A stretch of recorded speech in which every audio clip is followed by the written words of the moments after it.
چرا انسان ها زود میآیند و زود میروند از این دنیا؟ حتی همون 100 ساله رو اگر ببینید بپرسید بابا این عمر دراز چگونه؟ میگه بچه هیچ نفهمیدیم، ولی که دیدیم همینجا هستیم تمام. یعنی مثل یک میجه زدن میگذرد. چرا این حیات چنین است که زود میاییم زود میرویم؟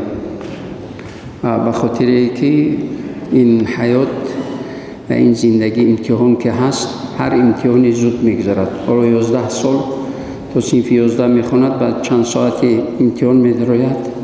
این چند ساعت امتحان زود میگذرد.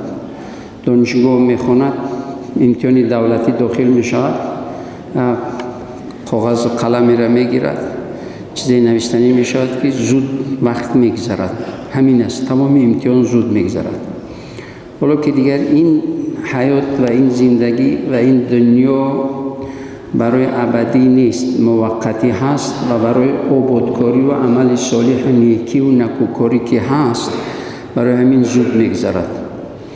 انسان مسلمانی کامیاب، مسلمانی موفق، مسلمانی سعادتمند همونی هست که هر لحظه را غنیمت میداند و نیکی و نکوکاری زیاد میکند. اساس سعادت تمام انسان و خصوصا مسلمان با ایمان، سعادتمندی هر مسلمانی با ایمان در آن است که چقدر نیکی زیاد کرده است.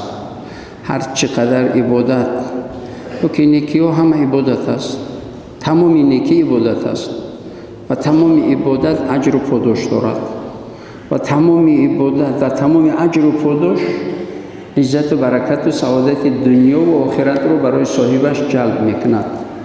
حالا این انسان ها 60-70 سال عمر میبینند در این دنیا. گفتم که زود میآیند میروند. چرا زود میآیند میروند؟ به خاطر که پروردگار مجبور میآورد. هیچ کس اختیاری نیامده است و هیچ کس اختیاری نرفته است. همه مجبور میآید، همه مجبور میرود. تمام. آمدن مجبوری هست، رفتن مجبوری هست. چرا چنین هست؟ به خاطر که اینجا امتحان است. پروردگار مجبور میآورد، امتحانات میگیرد، مجبور میبرد. تمام.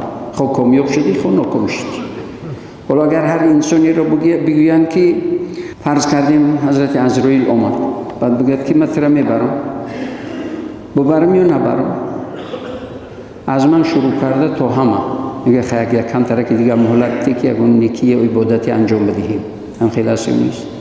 هیچ کس رفتن نمیخواهد، همه مهلت میخواهد که عبادت کنم یا نیکی کنم.